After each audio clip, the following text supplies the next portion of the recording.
Last week on the List in Your Boy. Should we invest $101 or $102, I see, just to refer to ourselves as owners of Arolucha? Go ahead. That's and do if it. we. Go ahead and do it. Just because I want to see. I want to see. Let's go. What are the investor perks?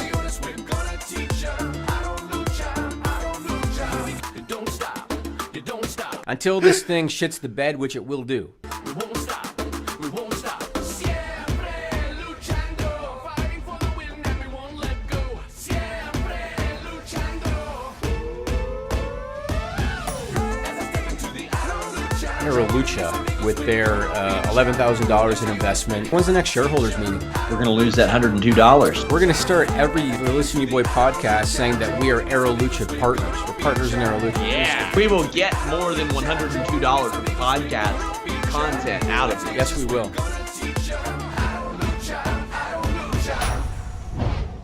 Walk away. Do not get involved. It's The List and your boy with Jimmy Van and Sean Ross Sapp.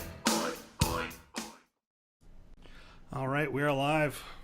What's up, you guys? It's Sean Ross Sapp, managing editor of Fightful.com, FightfulWrestling.com, now FightfulSelect.com, FightfulMMA.com. Also, part owner of Arolucha.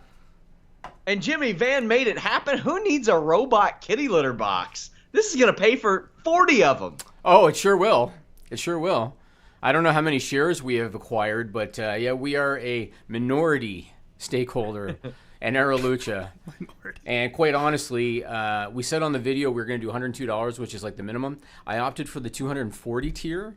So half of a robot litter box. Half of a robot litter box. And the reason I opted for that tier is because I want they promise you a mask and a t-shirt if you did the 240 tier, and I want the damn mask and t-shirt because I figured at least that way I got some return on my investment.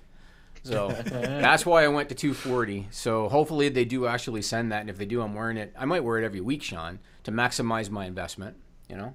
Investor It perks. seems like a foolproof plan. This reminds me of a time I was at Kings Island. It was an amusement park, or is an amusement park. And my friends convinced me to do one of those old-timey photos with them, you know? Yep. That are way overcharged. They're like 60, 70 bucks. And I'm like, guys, waste of money. And I just remember they were sitting in line and one of the guys goes, "This is a good idea." And I was like, nah, I really don't think it is. But it was well worth it for the memory. And we're getting some memories out of this. Fun fact, I text messaged a member of the Arolucha roster. Oh, yeah? And said, we have sarcastically invested in Arolucha. And what did the Hurricane say in response? And and I said, so technically, I'm your boss. And they said, well, sarcastically run some damn shows then. Oh, nice, nice. Well, you saw their timeline, right?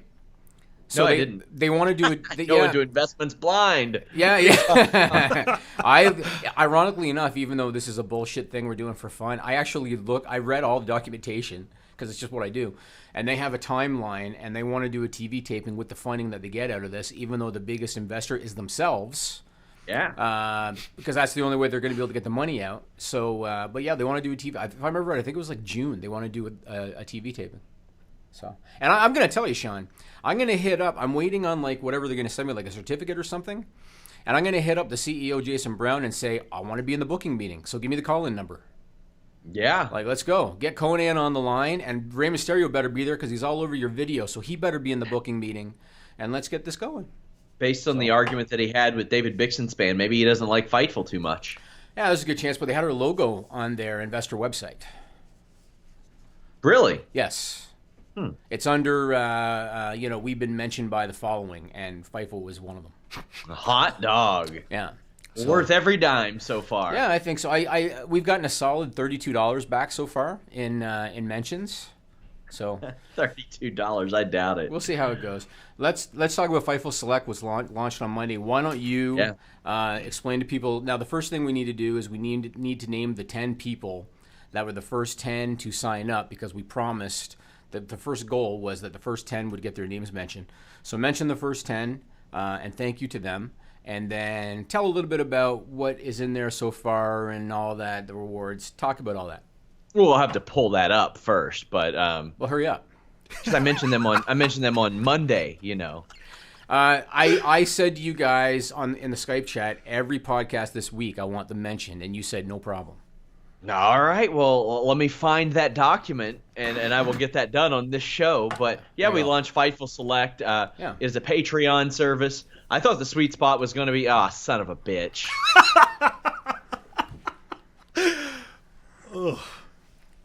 Go ahead, talk about Fightful Select. You have horrible posture. It's just all I'll say. Yeah, it's like I have no neck.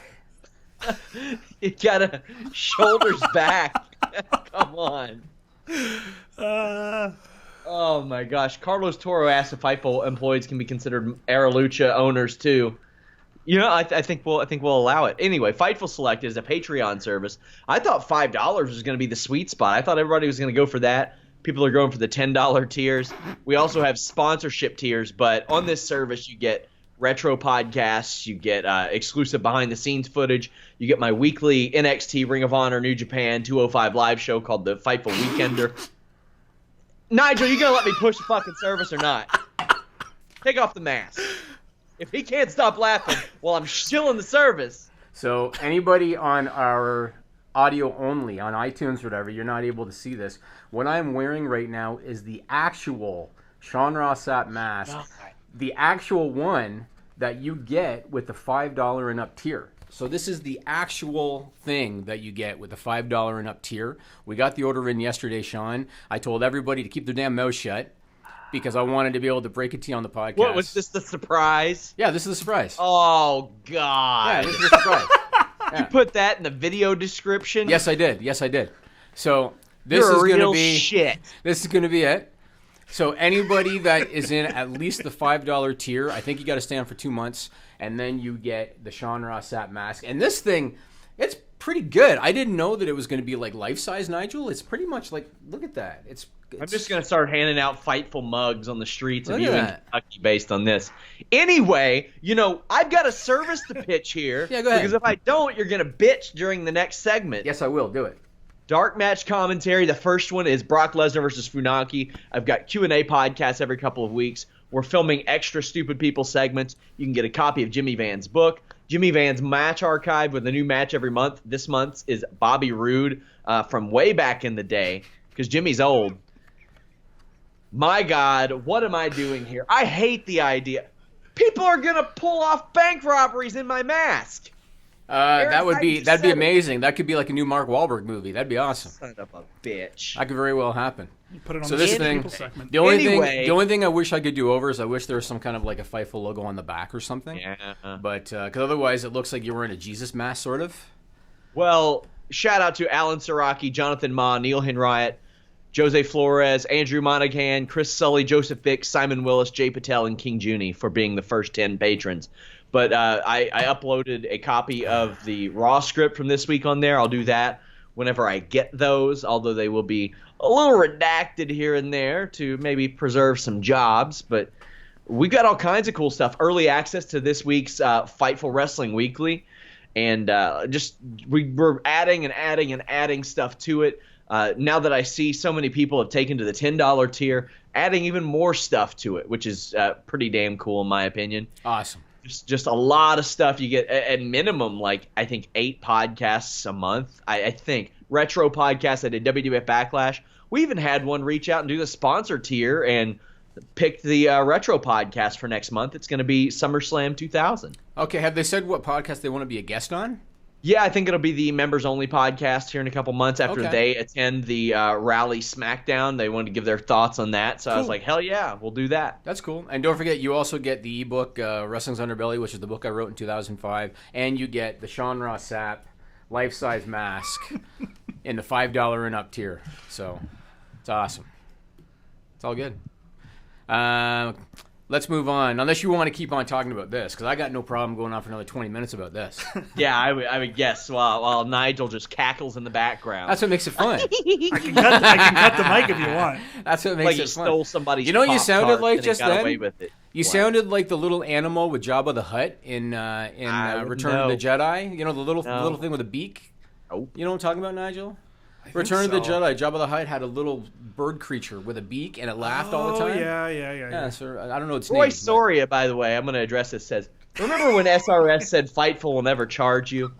We are not adding anything to this service that was a part of Fightful prior to 3 weeks ago. Yeah, it's all no. brand new stuff. Yeah, you don't have to pay for anything if you don't want to. You still get everything that Fightful has always had for free is free. Exactly. And will stay free. I want to move on and talk about something. So we've had a situation in the past where James Lynch, who does MMA stuff for us, he's done a couple of UFC events for us where, like, he went to a UFC event and he did videos with all the interviews with all the fighters, put them all on our YouTube, got hundreds of thousands of views.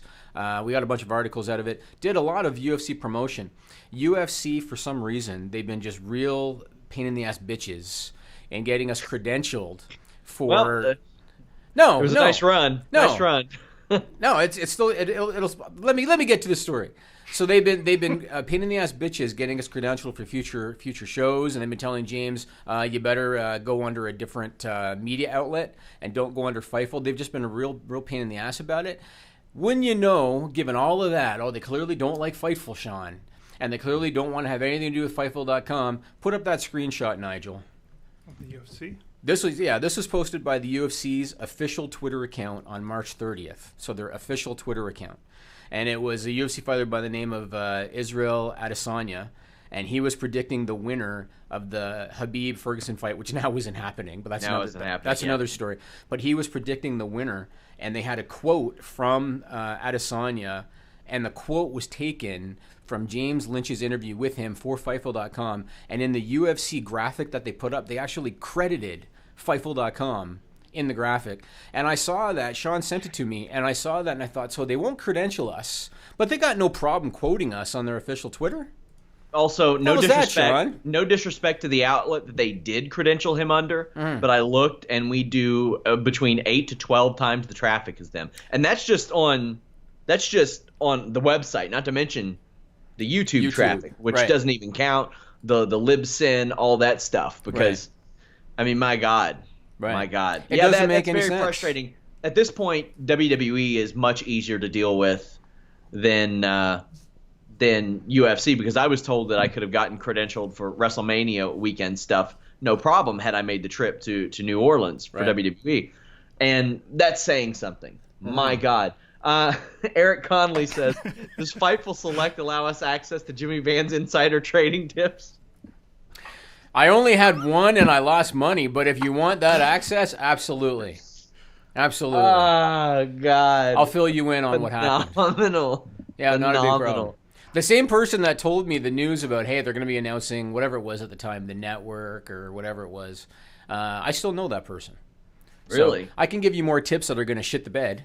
How often are they able to call you from their prison cell? They're in the know, Sean. Does that John Bravo fella hook you all up into that? The Richard Rodriguez dude? Is that that would make sense, because then it would be completely erroneous information. So that is possible. Yeah, but it would be. I want to mention the Stephanie Ronda Rousey thing from Raw on Monday, because I got a few messages on Twitter saying, "Oh, Jimmy must have hated that spot. He must have hated that." Now, anybody that might have missed Raw, Stephanie McMahon displayed her complete phenomenal athletic ability when it took her about 4.5 hours to walk around, to step around Ronda Rousey in order to deliver a horrible suplex through a table. I wish I could reenact it. And as a matter of fact, yesterday at a restaurant for lunch, I actually had a friend of mine stand up and pretend that he was choking Triple H so I could show another friend how it took Stephanie 3.5 hours. This is at a restaurant, you say? At a restaurant. I did it at a restaurant. Yeah. Yeah. Yeah. Because I felt like saying it is one thing, but demonstrating it is another. So Nigel, I wish I had videotaped something and made a video. Stephanie McMahon, all she had to do, she was on this side of Triple H and Ronda Rousey, and she had to step around to this side to get Ronda Rousey from behind, throw it through a table. Most people would just kind of reach around, grab them, throw them, but not Stephanie McMahon. She bunny hopped from like one side around to the other, and it took about 3.5 hours to get there. And now here's my thing about, did I hate the spot? My answer is, I didn't hate the spot on one condition, Sean. And that condition is WrestleMania, Ronda Rousey armbar, Stephanie taps. That's it. Yeah. That is it. If that match ends in any other way, if that match ends with Kurt Angle tapping Triple H, if that match ends with Kurt Angle pinning Triple H with an angle slam, if that match ends with any other finish, that spot sucked. But if the match, you agree with me? If the match ends with the armbar, it's perfectly fine. Yep, completely agree. Although Jeff did mention he thinks there will be a visual tap from Rousey tapping Triple H, although the ref might not see it. I think that would be a good one too. But you have, and I wouldn't have had Ronda Rousey touch Stephanie McMahon until this day. Agreed. I agree. Until that day. You mean the Samoan drop spot, right? Yeah. I agree. They shouldn't have. Ronda Rousey has to tap out Stephanie McMahon and has to do it. And see, the thing is, a couple years ago when it happened, they've got a lot more room now. When they first set this up at WrestleMania a few years ago, Ronda Rousey was beating women in 15 seconds. So the line of thinking was, well, if Ronda Rousey takes more than 15 seconds to beat up Ronda Rousey, it's a farce. Now it's a little different. There's a tag match. Right. There are ways around that, but right. I'd love to see Stephanie starting the match wanting to do boxing, thinking that's her weakness. yes. I would actually be very entertained by that. If Stephanie's trying to be Mike Tyson all of a sudden because she thinks, oh, that's where I'm going to get her. Well, and the thing is, I know they wanted this to be really serious, but I think they could have gotten some really entertaining segments out of this. Like Stephanie McMahon going to Shane McMahon and saying, like, let me work with Phil Nurse, your striking coach. Right. And Shane being like, how about I work with you instead? And he's got her chasing chickens and shit like he had Vince McMahon doing back in the day. I think they could have had, but I know they want it to be serious. So I'm very excited for WrestleMania. I think it's going to be a good weekend. I am too. I want to talk about more aspects of Mania, and then we could talk about the actual card. I don't know when your first segue is because you got a lot of clips this week. Few minutes. Yeah, okay. I got a lot of guests this week, guys. I've been interviewing everybody on Earth. So, Taker Cena. I know that you were saying on the pods this week, on the post-Raw pod, post-SmackDown pod, that you were expecting a dong. And no, he wasn't talking about the penis waffles, Nigel. Because at first I thought he was. The dong did not come. The dong did not come. So here's my question for you. No coming of the dong. No coming of the dong. Yeah, dong didn't come. So here's my question for you. I think everybody now thinks that the match is going to happen and that maybe it's going to be American Badass Taker that comes out and all that. And that's fine, but here's my thing for you. Logically, because I'm a fan of logic, even though WWE really struggles with that, Cena has said, I'm going to go as a fan. And I'm going to enjoy the show as a fan. And he kind of did like a walking, talking promotion for all the other Mania matches, right?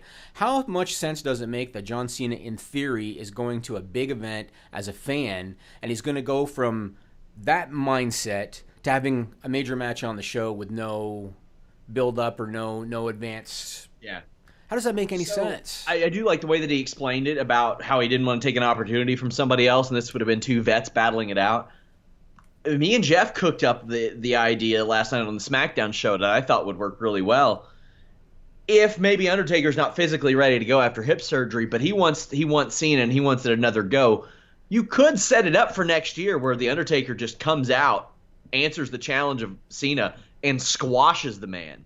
And Cena has said it on the air. He's lost on pay-per-view. Have you ever seen the movie Major League? Of course. I hypothesize that he should turn into Eddie Harris, start putting Vaseline on his shoulder, putting anything he can throw on it to get wins. And I think that should start a downward spiral in John Cena, psychologically, mentally, to where he gets an edge. Not a heel turn, but he starts doing things that he didn't used to have to do to win matches. And then maybe he works it back and then gets it next year. I would be okay with that, especially on such a loaded show like this.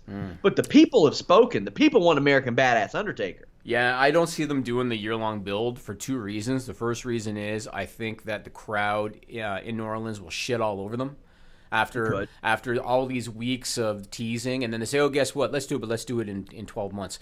I think they're going to shit all over it. That's number one. Number two, you're taking a big risk when one of the guys involved is 52. That's a good point. You know, and you're thinking, let's give it another year. I don't think so. I think they're going to do the match, but I just question the logic behind it. When Cena, in theory, what's he going to do? Sit in front row? And then Taker's gonna. It's hard for me logically to accept it, but I do think they're gonna do American Badass Taker. I think it makes all the sense in the world, especially with Kid Rock there. I think they should, yeah. And people want it. Speaking of the Undertaker, one of his old boys was Gangrel in the Ministry.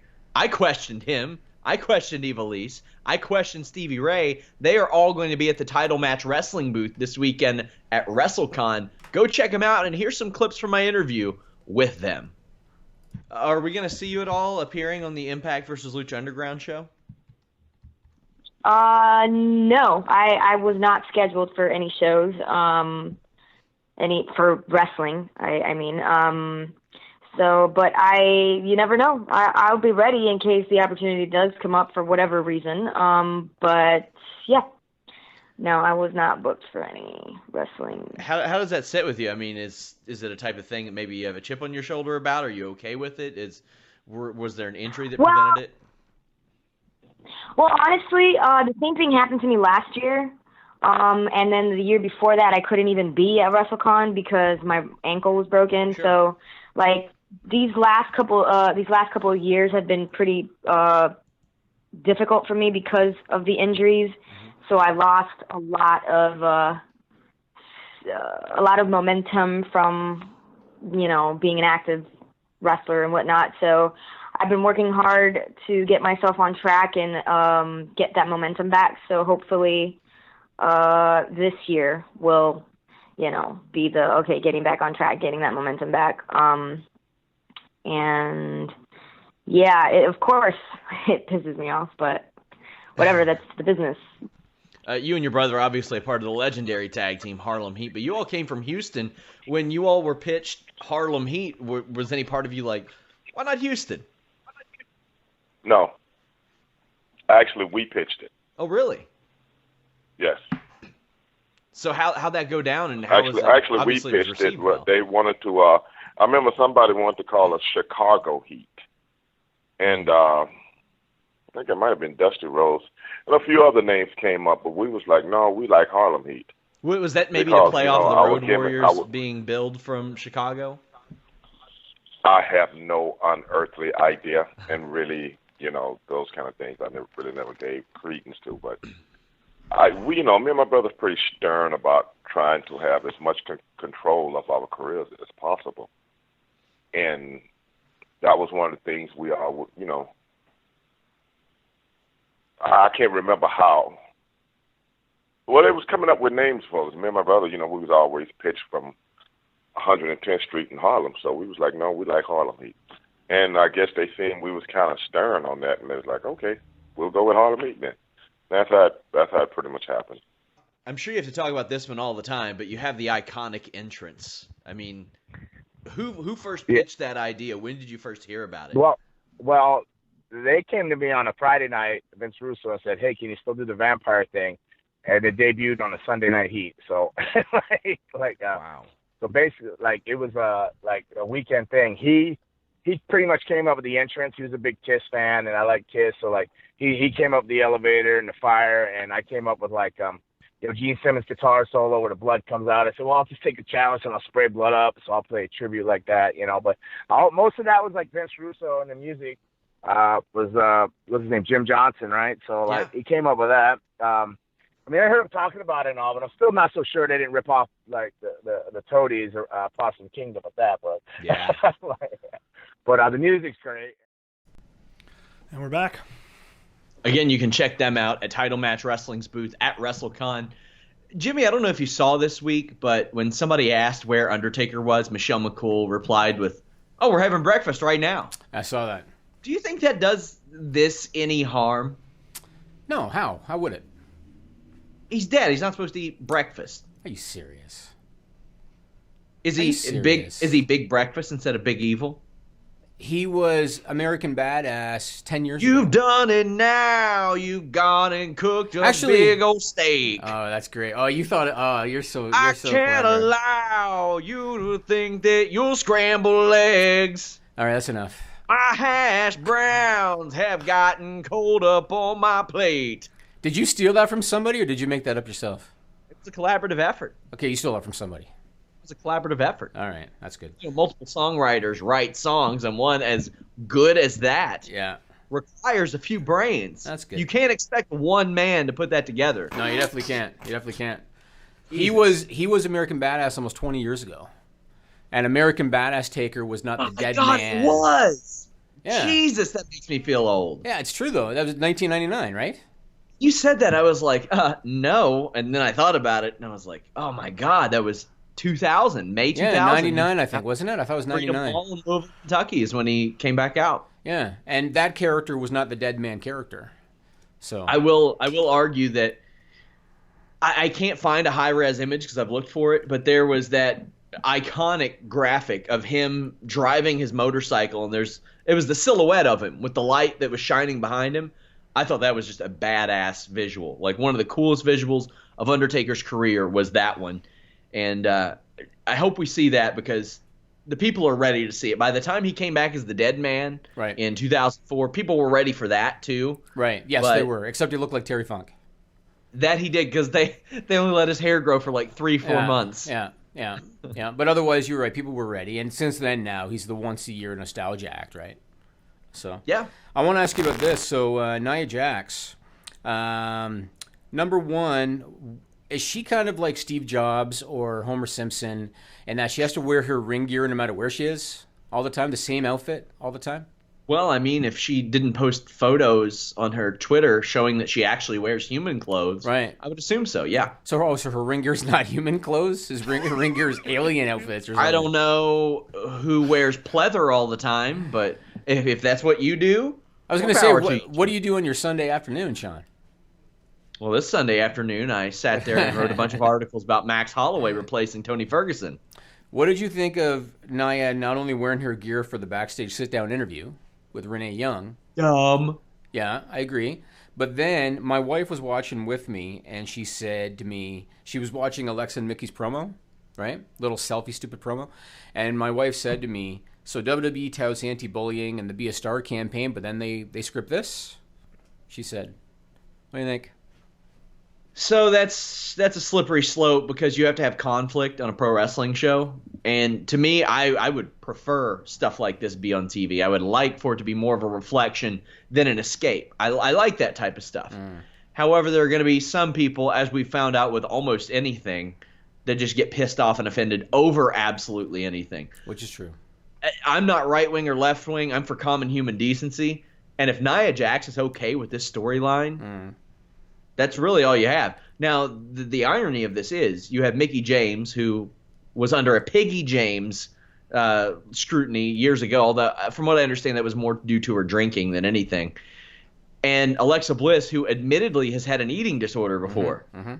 So I would imagine there's some issues there, but if all three of them are okay with it and they want to portray it on TV, okay, because I had some people saying, oh, well, it's like high schoolers. And I said, I can give you some hashtags for you to look at if you want to see grown adults acting like Doing that. the same thing. Oh, yeah, for sure. Doing the same thing. Yeah, for sure. I mean, I look at it like this. Number one, Alexa and Nia are best friends in real life, and so they're probably stoked that they get to do this program.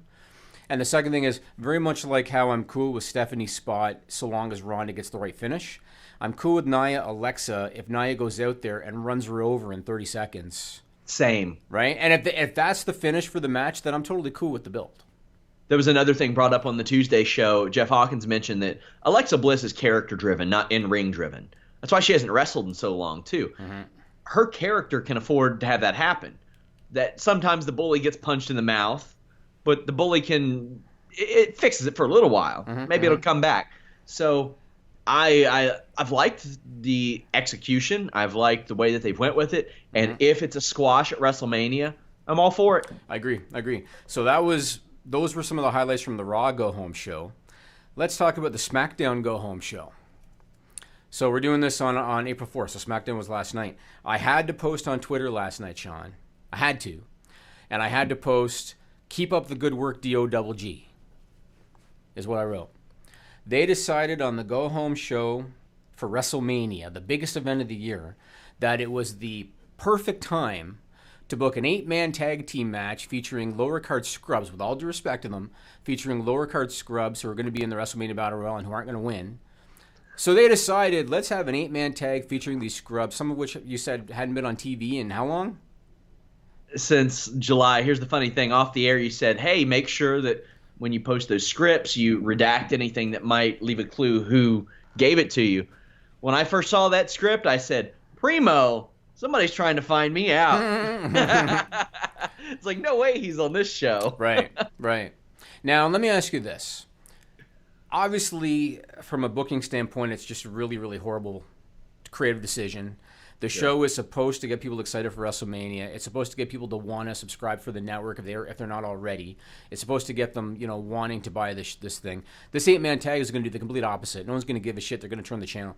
Do you think that the Road Dogg booked that, aside from the fact that maybe he's not the most brilliant creative mind, because he's a former wrestler himself, and he thought, I want to give a little bit of shine to these guys that don't get a lot of TV exposure. Do you think that might have played into him deciding to do that?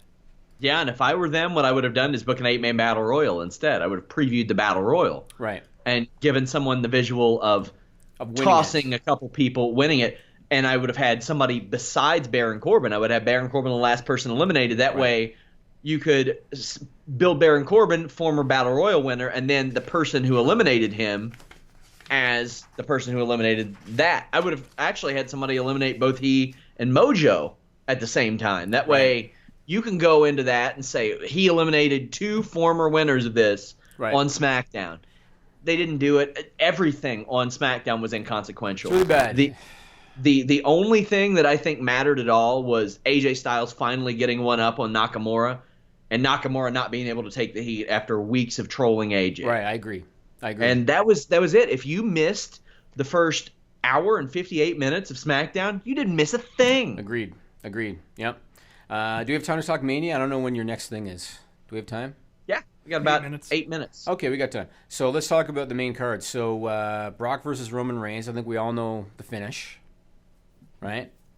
Do you think this is it for Brock in WWE for a while? Or because Paul Heyman's been doing all of these interviews where he's been insinuating Brock is headed back to the UFC, and this is going to be the last time that I walk Brock down the aisle of a WWE show for a while.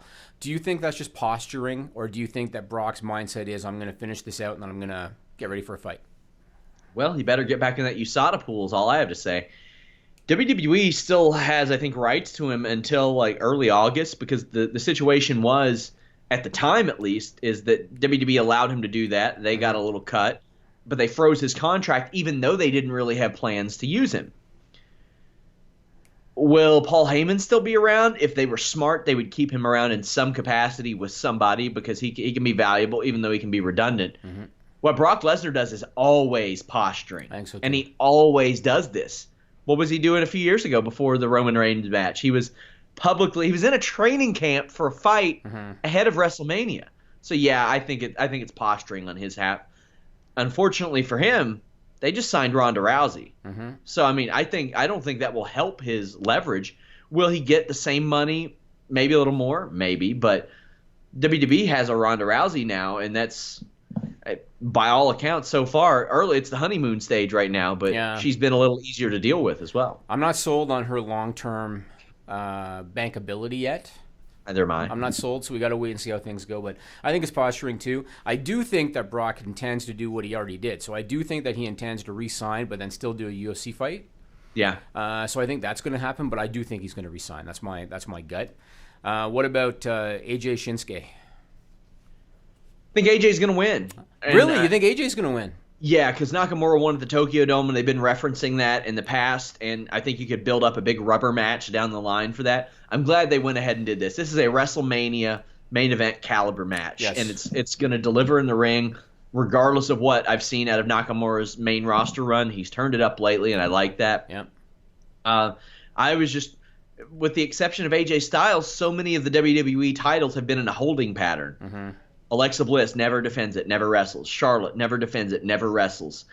You had Brock Lesnar, never defends it, never wrestles. No Cruiserweight champion since January. Mm-hmm. This WrestleMania event needs to happen and get through so WWE can move on from bad things that happened, from bad booking, and from guys that they signed and put titles on. Brock's been the champion for over a year now. Mm-hmm. I don't know. He's held that title quite a bit over the last several years as well. Mm-hmm. It's time to get WWE championships on the monthly shows, for the love of God. Well, they're going to do dual brand, so they could get away with every other month. Yes, they could. Once they go dual brand. But I think Shinsuke's going to win because I feel like after the Jinder program over the WWE title, I feel like he needs the win And so I think he's going to win. But what you're saying makes sense. If AJ Styles wins, it wouldn't shock me. But I think Shinsuke is going to win. Ronda Rousey, Kurt Angle, Stephanie Hunter. I'm sticking with what I said. It's got to be Rousey. Ronda. Got to be Ronda armbar tap out. No other finish is going to make any sense to me at all. That's got to be it. Yep, going with Ronda. You got to have the visual of her tapping out Stephanie McMahon. This is Stephanie's comeuppance. Fuck, it only took about, 18 and a half years for her to get some comeuppance, aside from one Roman Vicky- Reigns spear by Vicky mistake. got her once. Vicky, yeah, out of respect, that's good. Cena Taker. Now, number one, do you think the match is going to happen? And number two, if it does, who's winning? I think an altercation happens, maybe a squash happens. Taker probably wins. After all this, that they've him not having balls and all that stuff, I think that if it happens, he wins. I think Taker wins, and I think that's his swan song. That's my opinion. Yeah. This is the one I heard you guys on the SmackDown pod talking about this. To me, there can only be one outcome: Daniel Bryan, Shane McMahon, Kevin Owens, Sami Zayn. Now, the reason I think that Owens and Zayn are winning without question is because they're already promoting future live events with them on the card, and they're supposed to be fired right now. And so, for that reason, I think they're going to win, and I think Shane's going to take the fall, and they're going to use his medical problem in order to explain it. I'm still going Daniel Bryan. Really? Just for the visual. They're going to find it's funny, on the Bruce Pritchard podcast, he always says that Vince McMahon's thing was no matter what happened on a pay-per-view, Hogan must pose. In this situation, Daniel Bryan must yes. And he can still do that, right? He Yeah. can still Regardless of outcome, it ends with Daniel Bryan doing the yes chant. Yeah, because he could lay them both out after the match or whatever. Yes, but I think they're going to win. Charlotte Asuka. Asuka. Really? Asuka? You think Asuka's going to win? Yeah, I think Asuka's going to win. And stay on the SmackDown brand? Yes, I do. Very interesting. Okay. I think Charlotte's going to retain. And I think that Carmella's going to attempt to cash in the briefcase. I think that Asuka's going to win, and then Asuka beats Carmella as well. Really? Yeah. When she tries to cash in, you mean? Yes. Okay, interesting. Alexa Nia, I think Nia rolls her over. Yes, she should. It should be a squash match, a quick squash. Yep. Now, here's one I want to talk about and get your take, and then I want to give you my opinion.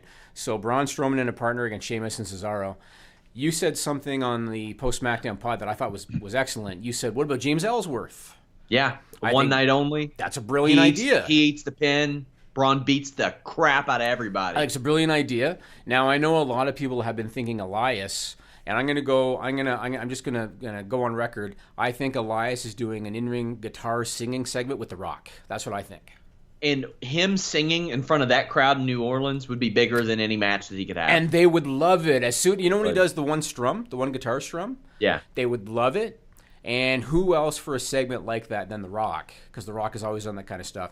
And I really believe The Rock's going to be on the show because he wanted to do the match, the tag match. And the only reason he didn't do it is he couldn't get clearance.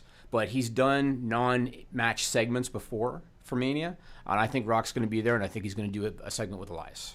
They keep putting Elias over Jabronis for some reason, so there you go. There you go. I think that's going to happen. What about Miz, Balor, Rollins? I think Miz retains the title and loses it on the night after Mania. Really? To somebody, yes. Man. In order to swerve, you think? In order to swerve the... Yeah. Balor and Rollins have been on fire with each other in the ring lately, and it was funny. One of the leaked script things that I posted that got a lot of play was that Tyson Kidd produced their match, and if you got those two having that type of match, one-on-one, no stakes at all on a Raw. Imagine what these three are going to do on Monday. And The Miz, as an over-concerned parent, is a fantastic future heel run. Him coming out to the ring and saying, "Would you idiots shut up? My child is backstage trying to sleep," and then the crowd heals a kid. Right. I think Miz is going to lose at Mania and take time off. That's kind of my gut. Yeah, he probably wants to visit FightfulSelect.com. That's what he wants to do. He wants to watch my retro reviews. You know why he wants to visit FightfulSelect.com? So he can get a mask. So we can get one of those. That's why. Usos New Makes your Day. kids right. Usos New Day Bludgeon Brothers. I'm going to go with the Usos here, although I don't think the Bludgeon Brothers' time is that far off. There was a lot made of the Usos never being on a WrestleMania main card, so I'm so glad that they made it on the main card, more than anything. If this is the reason why a Bayley-Sasha Banks singles match couldn't happen, whatever, because the Usos have been around for a decade, and they deserve this as much as anyone. Your favorite tag team, great gimmick. So long as the Bludgeon Brothers don't take the fall, then I'm okay with it. Yeah, the Usos are not my favorite tag team, but so long as the Bludgeon Brothers don't take the fall, then I'm all right with it. Orton, Bobby Roode, Jinder Mahal, Rusev. I think Rusev. You think they're actually going to go with Rusev?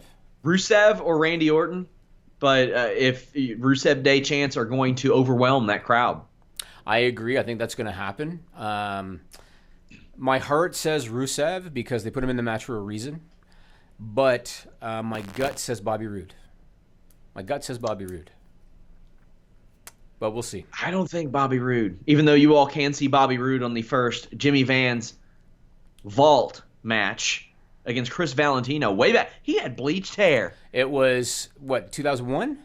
Was it? It was a long time ago.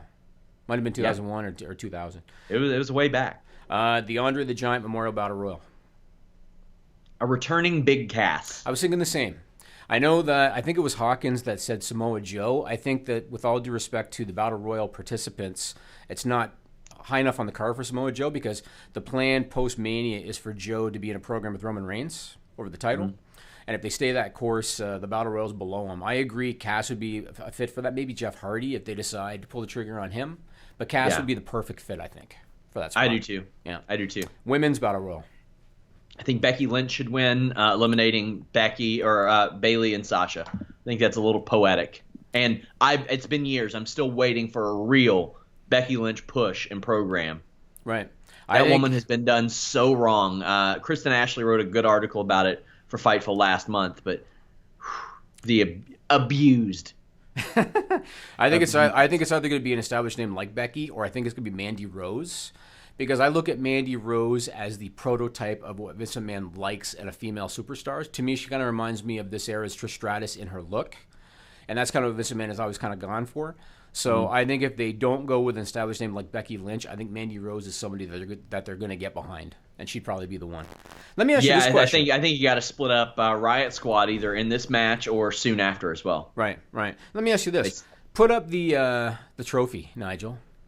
Oh, boy.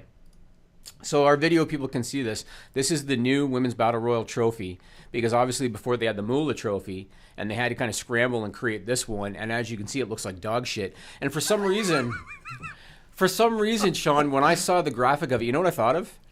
And I don't know why my brain works like this. I thought of the scene from Ghost when Patrick Swayze and Demi Moore are playing with the clay. And they're trying to build like a pod or something, but then they get too into each other, and then the thing ends up just going to shit. That's what that trophy reminds me of. Ends up looking like a diagram of fallopian tubes. Yeah, that's what that reminded me of. Yeah, I saw that trophy, and I saw Billing standing next to it, and I thought of Ghost for some reason when I saw that. Well, I can tell you. Well, do we have any more predictions? I'm picking Mustafa Ali over Cedric Alexander. That was the last one, and I agree. I think with the stories they've been telling with Mustafa, it's his time. I agree. That's it. And 205 Live's main event has become a must-watch, in big part because Triple H is running the show now. I spoke to Triple H last week. As I mentioned, WWE PR has been rather pleasant lately. Got me on that call. I talked to Triple H. Take a listen. You spoke about the learning curve, and we've seen what guys like Matt Riddle have done on the independent circuit, and he said that he did very well in the tryout. You've said that you've heard that Jessamyn Duke, former UFC fighter, is a natural, and we've seen what Shayna Baszler and Razor, the authors of Pain, have done.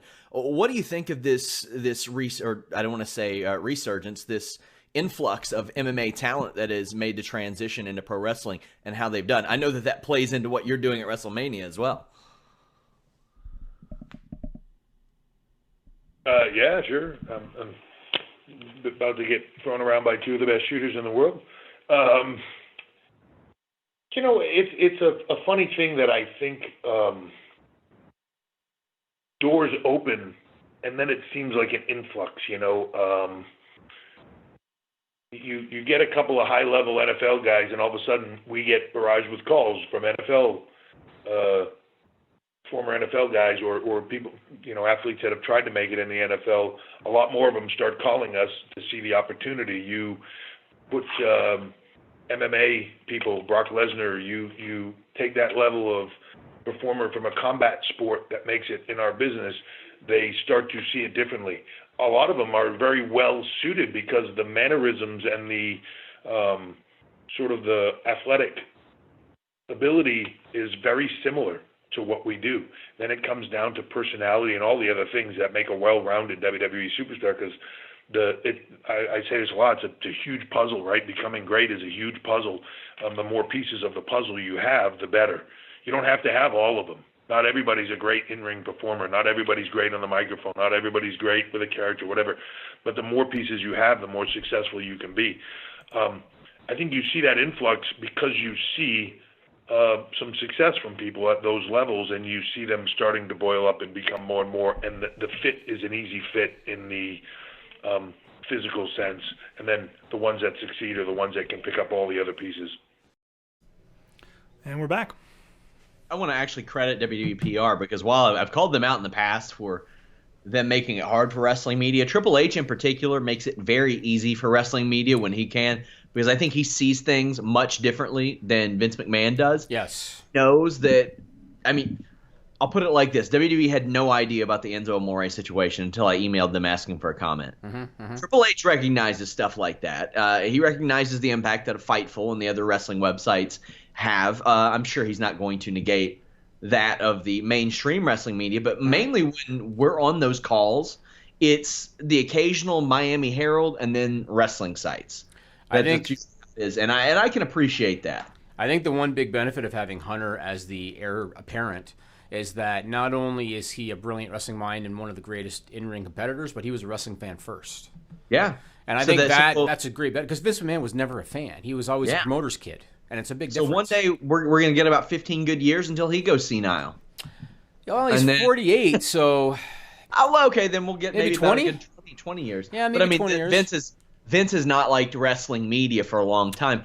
And maybe understandably so, because back in the day, and he used to give Dave Meltzer a lot of access, but I think maybe when the steroid trial happened and people dared to write negative things about him, that he took exception to that. But Triple H taking notice of wrestling media is, we greatly appreciate that. And I have more from my conversation with Triple H on Fightful.com and Fightful's YouTube to subscribe, like, thumbs up. Us, in general, Fightful isn't the only person he's taken notice of. Jason Kincaid, one of our writers, is wrestling at WWE Access tomorrow. Yeah, good for him. That's awesome. I was actually asking you because I saw the tournament brackets. Yeah. And there's a bunch of NXT guys, and I asked Sean, what the hell? Like, is he signed? And you said, no, it's a WWN cross-promotion. And that's cool. Matt Riddle's not in there. That's unfortunate. Suspicious. Yeah, it's unfortunate. Suspicious at best. So there's more stuff. Go ahead. But Jason Kincaid, he had kind of a look where he would have fit in like as a cruiserweight Wyatt for a long time. He shaved his head, chopped it off, has like a Bam Bam Bigelow tattoo on the top of his head. I had no idea, really. Yes. Wow. If you guys haven't seen his writing, just head over to Fightful.com, type in our search bar, Jason Kincaid. That is one of the hidden gems of Fightful.com. He did a Q&A recently, or an FAQ essentially, on how to get started in wrestling, because he is a very, very creative dude. And it was mind-blowing. And some of the stories that he has. Wrestling in Mexico for like donuts and like everything to pay dues. It is just incredible. His ROH tryouts, getting signed to Evolve. He's given us basically a book worth of content on Fightful.com. One of the most talented writers I've ever had the privilege of editing.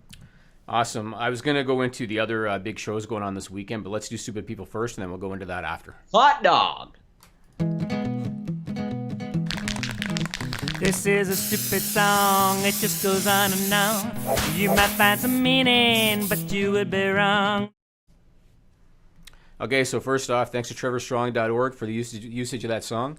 Immediately after this podcast, probably around 4:30 Eastern time today, Fightful Select members, go to FightfulSelect.com, and we are going to have a segment called Stupid People Extended, where we do additional Stupid People news stories, Sean. Additional stupidity, additional jokes, and additional nonsense. Since it's extended, does that mean the wiener segments will be about bigger wieners. Extended. Let me see if I had any Sean Ross Sapp files for today's extended. Today I don't have any Sean Ross You Sapp said files. extend. Just so you know, Nigel, he is not 16. I get paid a He's not salary. 16. Yeah, he actually gets paid to do this. job. It's crazy. It's crazy. So this first one, Sean, and I know you're going to know immediately what I'm talking about because it's been all over. So in the past, we talked about the Tide Pod Challenge. Yeah. We talked about the No Lacking Challenge, where idiots pull a gun on somebody without pulling the trigger. I know where you're going with this. Latest one is the Condom Challenge. Yeah, pretty good indication of why people should fucking use them. Are you familiar with this one, Nigel? No, I actually haven't heard about this one. Okay, good. So the Condom Challenge is something that some moron created, just like the other ones. And again, I've seen videos. These are not necessarily 14-year-olds doing this. There's adults doing this. Of course. And the premise of the Condom Challenge is that you try to snort an open condom through your nose and pull it out your throat. That's So That's the such a premise bad of, idea. and then of course videotape yourself because you want to get likes and subs and all that. So, okay, I've had a broken nose since like 2009, 2010 from MMA.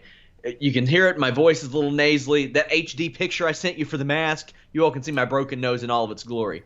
I have looked at several different options for fixing it without surgery or clearing up my nasal passages. What did they Basically, suggest? Snorting a condom in order to fix your nose? Damn near it. Damn near it. Basically, I use Breathe Right strips now. But there was a thing where you have a balloon inserted in your nose. It blows up and it opens up your nasal passages, all this shit. Cody Garbrandt of the UFC does it. Looks horrible, painful. I took a look and I said, nah. Then I see kids just willingly snorting condoms. Do you think they're lubricated or non? Gotta be, right? I hope they are lubricated. It would have Bear to be. Sand Magnums? You know way more about condoms than I do. I've been a condom guy in probably 20-some years. So you know more than I do. It's just like, man, depending on what you have. Do you get the thin ones? Is it a bigger challenge to get the big ones? Like, I'm not impressed. Something tells me, given your love of male genitalia, that you've checked all that shit out. I feel like you have. But so I read some news stories about this. Now, the first story that I read, I should note, is reported by KABB Fox 26 San Antonio on March 28th. That's where I first heard about it. They were saying that obviously not only is this a choking hazard, and that goes without saying, not only can it get stuck and cause infection, there was a story of one woman who got one trapped in her lung. Oh. Ah, yeah. Because she accidentally inhaled it or swallowed it and got it trapped in her lung. People, don't be so fucking stupid. Natural selection doing its job. Well, you're right. That's pretty much what it is. Yeah. This next one, and we're going to play a video of this one. Again, people just are such sweethearts. This was reported by WRAL out of Raleigh, North Carolina on March 21st. Can you play the video while I'm talking? I won't be able to hear you. No. You won't be able to hear me? No. Okay, well then let me just say it quick first. A 20-year-old woman named Brianna Ashanti Lofton was arrested on 2 counts of felony child abuse because she posted a video on Facebook showing her letting her 1-year-old baby smoke pot. Oh. Have you seen that one? No. And the sad thing about it was that kid knew exactly what she was doing, smoking that marijuana. Like, she clearly knew what she was doing, which meant that it happened a lot. Happened before, yeah. So this mother decided, let's not only do this, but let's put it on Facebook Live, in a live video. It went viral. She got arrested, and the baby was placed in Child Protective Services. Put up the video. It's short.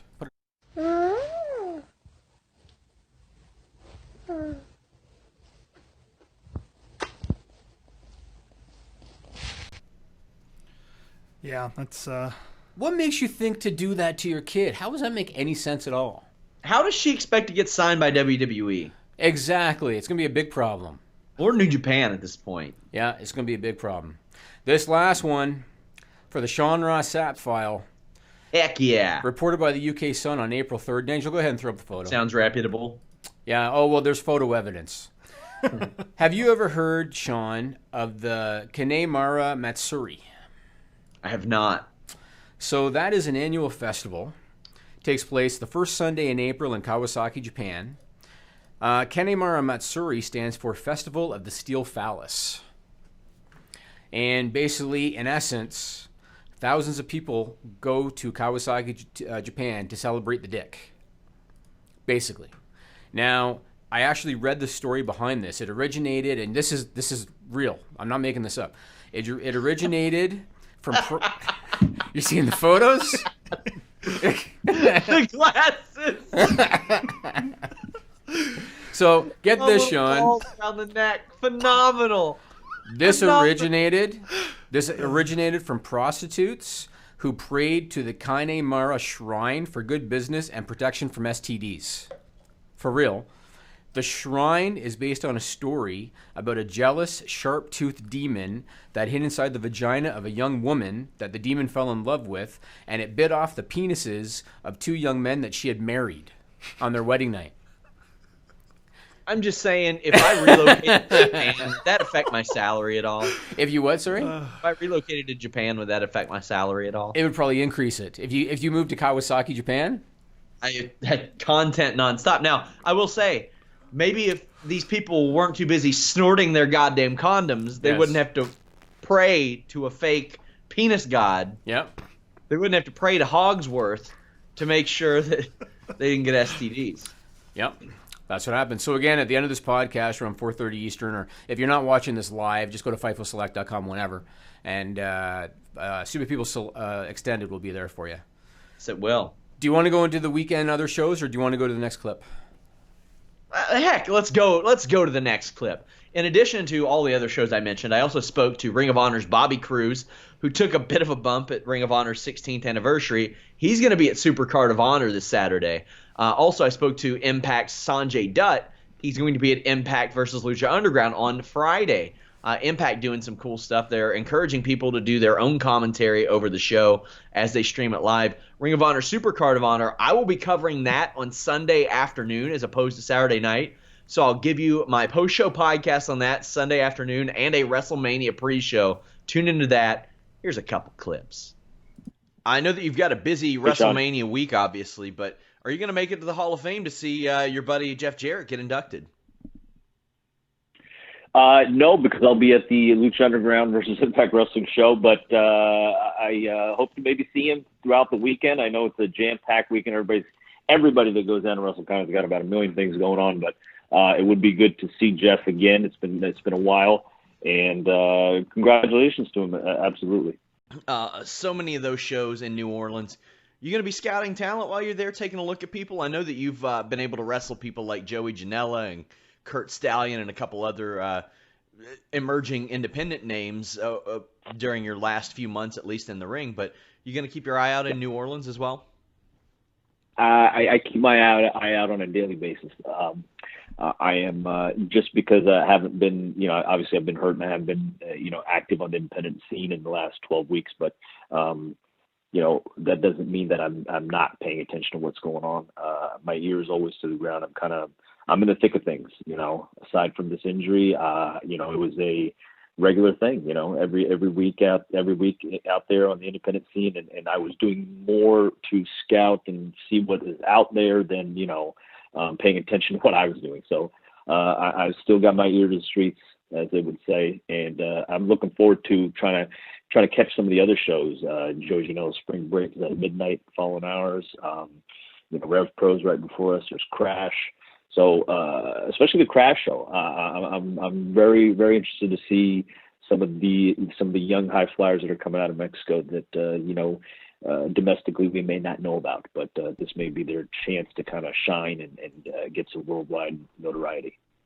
Like how did people take to that? Was it concern? Was it somebody? Were people just? I don't want to say surprised, but were they? What was the reaction to that? The reaction was BJ Whitmer was sitting at the gorilla position, and as they carried me to the back, I was with it, and he said something to me. Oh my God, that looked terrible, or something, and that was about it. But we bust each other's balls all the time. So other than that, I really didn't hear much. Just after the event, and of course the next day of the TV taping in the same building, people kind of asking how I was doing and checking on me. But it's I could probably count on one hand over the years I've been with the company, the times that I've gotten injured or getting taken out, and that was the first one in a while. I think the last one before that was on I must have problems on pay-per-views. There was a pay-per-view up here in Lowell, Massachusetts, where Tetsuya Naito just decided to, as I was introducing Jay Lethal, come over and kick me in the stomach and then promptly push me out of the ring with his foot to the floor. But and so I guess I should be aware on pay-per-views of my safety. Were you able to avoid the Tommaso Ciampa rampage that he went on his last appearance? No, he got me. He got me. Yeah, He got me in Chicago. It wasn't his last appearance, but it was one of. And he got me in Chicago. He wiped out or tried to wipe out Kevin Kelly from the announcing position. And then I just happened to be getting in the ring to announce. I think we were going to intermission because we were doing a road race TV taping that night. It wasn't a full TV taping, so I was announcing we were going to intermission, and he just came in and got me in the corner and choked me down, and then hit me with about 4 or 5 of those Ciampa famous running knees in the corner. And we're back. Lots of good stuff going on this weekend. Tons of shows. We got one more interview clip for later, but my God, just so much stuff going on. Impact versus Lucha Underground Friday night during the Hall of Fame, and then you have the Ring of Honor show on Saturday. I got a little bit of heat from Impact Wrestling because I asked Sonjay if he was going to the Hall of Fame, not realizing that they had an event scheduled at the same time, because I don't look at times. Like, I don't know what time Matt Riddle's show is. I don't know what time Joey Janela's show is yet. Yeah. I will, like, tonight whenever I look at things. To me, this is the launch of WrestleMania week for me right now, because after this, we've got our exclusive stories just jam-packed on Fightful all week. It's going to be cool. So let me ask you this. So I heard you and Jeff on the Post SmackDown podcast talking about what match are you most anticipating this weekend? And I think you guys both said Cody versus Omega, which is on the Supercard show. Yeah.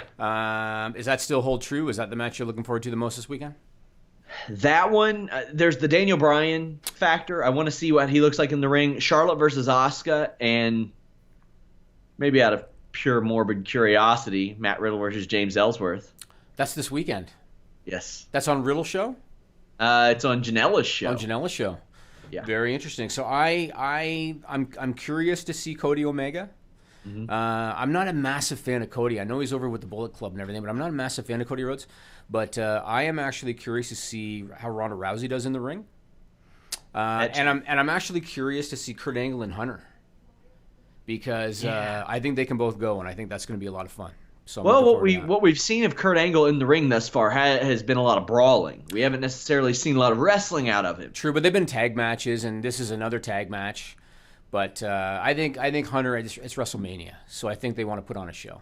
I think it'll be good. Yeah, I do too. What about Andrade Cien Almas versus Aleister Black? Oh, it's going to be amazing. The build has been absolute dog shit, but the match is going to be incredible. What did you think of the new North American Championship that was posted? Not the one that our friend Nick at Pro Wrestling Unlimited keeps posting, that Intercontinental title knockoff he has. So it's funny you mention it, because I know damn well where Hunter got the inspiration for that belt. I know where he got it. So Nigel, first put up the shot of Triple H with the new North American title belt. Sure. Wow, I didn't even know you were doing this. Belt. Yes, I was. It was planned out, yeah.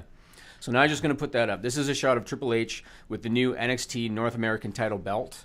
And I damn well know where he got the inspiration for this. Nigel, put up the other graphic.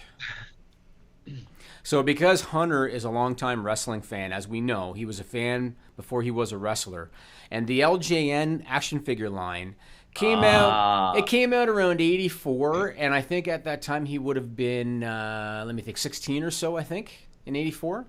So, granted, he would have been in the later years of action figures, but because he was a wrestling fan, when you look at that North American belt and when you look at the LJN tag team title belts that they packed with all the tag team action packs or whatever in that set, I think Hunter used the LJN tag team belt as the inspiration, because does that not look like the North American? Like a lot. I'm going to ask him that the next time I get the chance to talk to him. I'm going to use that as a topic to bring up. Right down to the brown leather.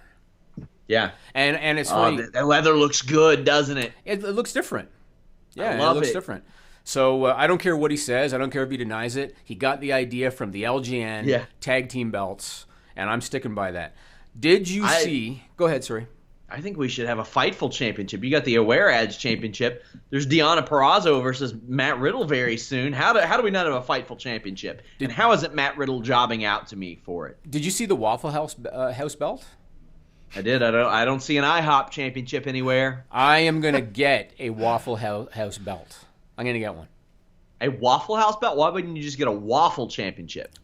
You want me to do that? I'll get a Waffle championship. I would prefer you just get a Fightful championship. That's what I'm getting. Maybe I'll get one of each. I'll get a pancake belt and I'll get a waffle belt. Mail it to me. Of course, you would spend it on a waffle and pancake championship. Yeah, I would. But I mean, that should be one of the things you have for your competitive eating contests. It's not a bad idea. Around the office, right? It's not a bad idea. We'll get a belt. That's not a bad idea. God, Nicola's going to have a Bruno Sammartino reign. It's a good chance. Yeah. MSG sellouts for Nicola. Oh, I was talking to my wife recently, and recently you were talking to your wife. Yeah. So the strength and conditioning coach I often reference that has a gym, he eats like frighteningly fast. So my plan was, if my wife can never make a trip to Toronto, I'm bringing him in as a ringer. He's going to show up like Diesel. He's going to wear some shitty jacket. Going to shove poutine in his face. He's going to clean house. The eating competitions. Well, he'll be ineligible because he's not related to the company in any capacity. You know what? He did some transcript work for me that you absolutely can't have any evidence of. Did you see Will Ospreay's Spanish Fly spot? Yes. With Marty Scurll at the New Japan show, Sakura Genesis. Did you see that spot? Now, if anybody missed it, go on YouTube and look up Will Ospreay Spanish Fly, and it'll come up. He is fortunate he didn't break his neck. Yeah, very fortunate he didn't in his career. On my match ratings, it took a few points off because I couldn't get into the match after that, knowing what I know about wrestlers and wrestler safety and how some career-ending injuries have looked. It was tough for me to get into that match after that, and it was an amazing display. But that was scary, and it looked like it hurt. He says he's still making his New Orleans appearances. I just hope the man's okay. Do you remember what was the New Japan show that they did recently, Strong Style Evolved? Do you remember when Matt Jackson did the German suplex to Kenny Omega on the apron? And you and I were talking about it, and I said, man, that was a dangerous-looking spot, doing a German suplex on the apron. Do you remember that? Yes, I do.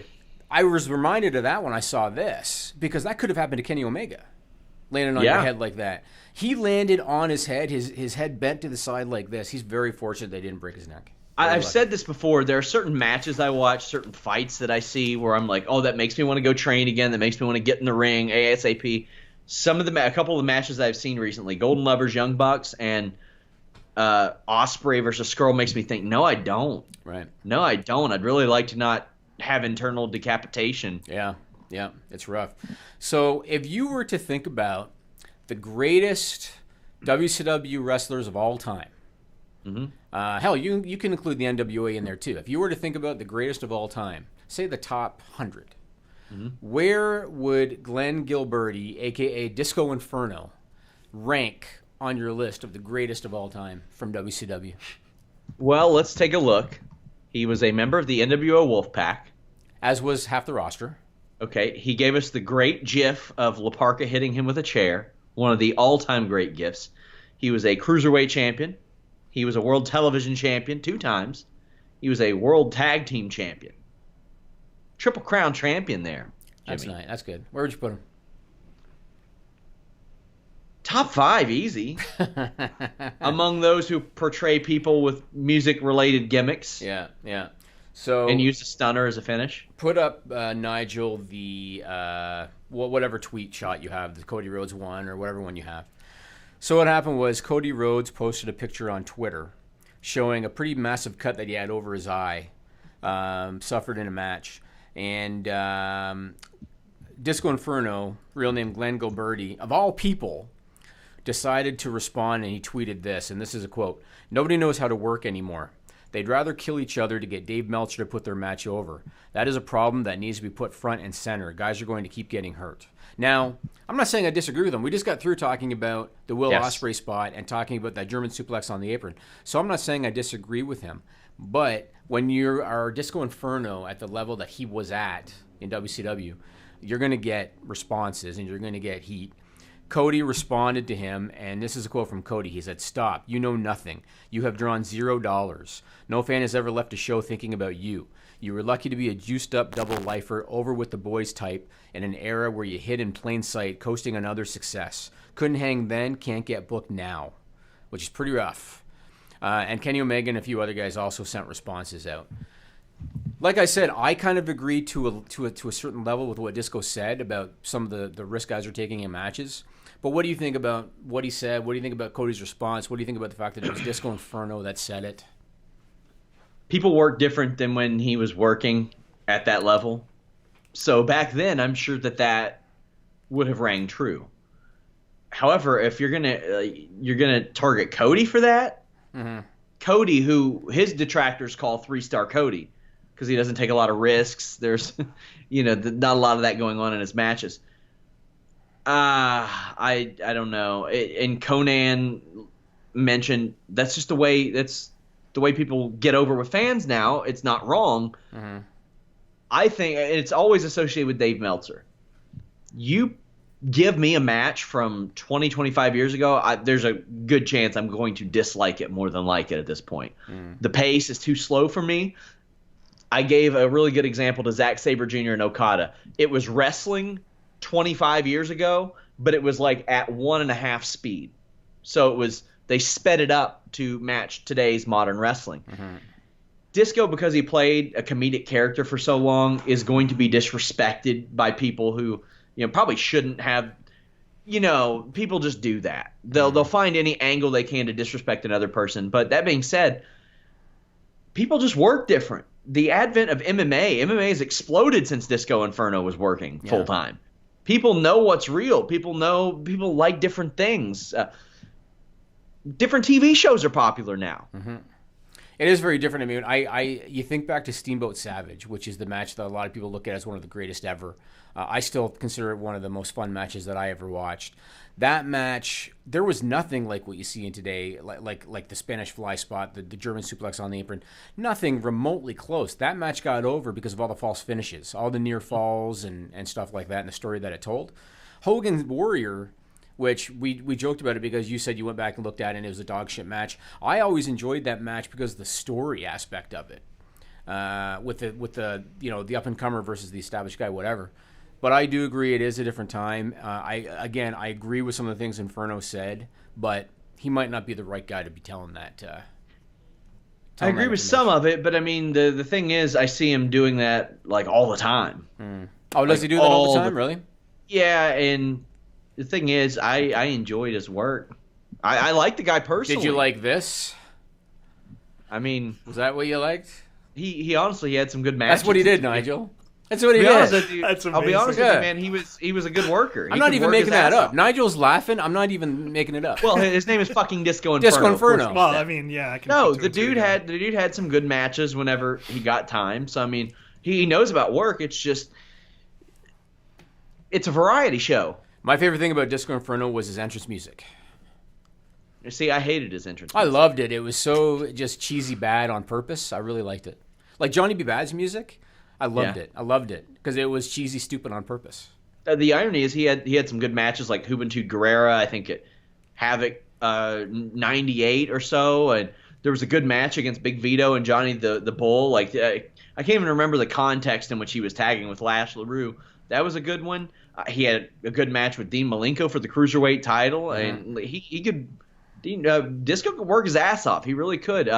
It wasn't often that's what that character really called for. Right. He was a comedy character. Maybe he didn't get that opportunity so much. Yeah. No, that's true. So I will go ahead and segue into our last clip. Luke Hawx, he's promoting Wildcat Wrestling this week. Take a listen. Now, you also recently had an experience with WWE where they brought you in as a guest coach. What was that like, and how does that come about? I mean, it's obvious when doing any type of research on you that you've had at least some semblance of a good relationship with WWE over the past decade or so. Yeah, we've been. I've been having a good relationship. I started working with them in 2003. Was the first time I wrestled for them, and we going back and forth and just had a really good relationship. And I'm fortunate enough to have that. And I built Wildcat and they really enjoyed the things I do down here with Wildcat and having the opportunities to give my guys opportunities up there and tryouts and, be looked at is a great thing, obviously, because I think a lot of people's goal when they get into wrestling is to be WWE superstars. Nobody really comes in. Rarely they say they want to work the indies, Yeah. Nobody comes in with a goal of being an indie star, but some guys do. I have guys who come in and their goal is just to wrestle. I just want to wrestle anywhere and everywhere. And that's a very obtainable goal. So if you put the work in, you never know how successful you can become at it. But that's a bit, when you come in and say you want to be, main event of WrestleMania and be the heavyweight champion, then you start getting a little unrealistic. And I'm not saying it can't happen, but of course, you set your goals, and I would say in levels, and I'm taking one day at a time. And then, once you break that goal, you get to the next goal. But it's really good. I've been talking with them about coaching and doing some training since before last year, but schedules haven't worked out. So I do a lot of filming and a lot of travel, and obviously I still wrestle very actively pretty much every week somewhere, and a lot of travel. And so between films and wrestling, man, my schedule's been super tied up. And I actually got injured in January. So the first week of January, I had a pretty serious injury that put me down for a while. So I had a chance to go out there and do that then. It just worked out, so I'm happy for that. I mean, the injury was like a blessing for that. But, you never want to be injured, and you never want to take time off, but, I was kind of forced to. So that actually opened up the door for me to have some time off to be able to go do that. And we're back. Luke Hawx, his show this week features Damien 666, Shane Helms, Bob Holly, Billy Gunn, Jeff Cobb, I think Rachel Ellering as well. You guys might not know this. He appeared in Logan, the film, The Fate and the Furious, Kickboxer Vengeance, does a lot of film work, appeared at WWE's Performance Center earlier this year as a guest coach. In the full interview over at Fightful.com and Fightful's YouTube, we talk about that. We talk about his film work. He's got his toes dipped in a little bit of everything, said that he's been made a couple WWE offers, didn't specify whether it was coaching or wrestling, but he's done a lot of work for WWE over the years, and that is a very interesting interview. And we got tons of them over at Fightful.com, the full Ivelisse, Stevie Ray, Gangrel interviews. Of course, I talked to them for upcoming segments for Wikipedia Fact Check and Making a Finisher. Making a Finisher won't even launch until the summer, but I'm putting those up on Fightful Select, so go over there, subscribe to FightfulSelect.com. Look at the difference. Yeah. That's a massive difference. I think the one on the left is when we first started Fightful. This one. Yeah, Wow. I've aged quite a bit. Look at that, man. So this, you know what this is, Nigel? This is the before and after of meth use. Have you ever seen those? They'll have those on websites totally. sometimes. Yeah, totally. The before and after of meth abuse. Wow. So funny. So funny, guys. Matthews. He hates Drug jokes humor, about so him. funny. He hates jokes about himself. He hates it. It's so easy to push those buttons, Nigel, because he hates it. Jimmy, how many people have contacted you trying to get me fired over the last week? I think I've had 2 in the last 24 hours alone. There we go. And I'm not even joking. I really have. I've had 2 in the last 24 hours. I know. By the way, if you want to get me fired from my job, I'll give you a pro tip. Don't have a trail of 40 tweets unresponded to. It's probably a bad look. A bad look. I mean, the only thing is I've told Sean, just leave it alone. Don't respond to these people. You're getting better. You still have your moments sometimes, Well, but you're a getting better. guy was mad that we dared talk about WrestleMania week on the SmackDown show. Yeah. And I said, we could talk about Mary Poppins for 30 minutes if we wanted to. Nothing happened on SmackDown. But you Nothing. only talked about Mania week for 3-4 minutes. It wasn't that long. Talked Fightful Select. I mean, Yeah. we got a service. We got to push it. Putting in a lot of hard work here. There you go.